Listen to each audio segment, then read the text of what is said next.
2025 Prelim iTong School Paper 1 Booklet B, Question 25. Jen wants to spend the least amount of money to buy 25 muffins. Each muffin is sold at $10.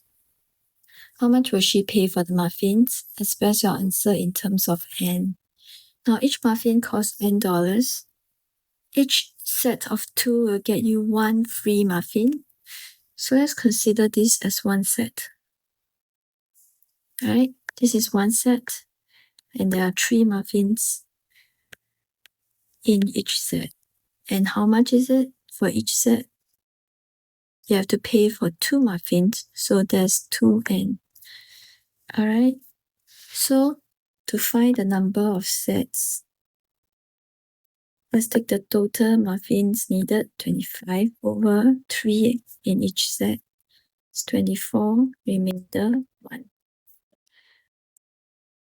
Alright, that means that Jen needs to buy 8 sets. Cost of 8 sets equals to 8 times, each set is 2N. Alright, so that's $16N. Now note that for 8 sets, you are still short of 1 muffin, right? Remainder 1, so you have to add 1 more muffin. So total cost is equals to 16N plus 1 muffin, which is N.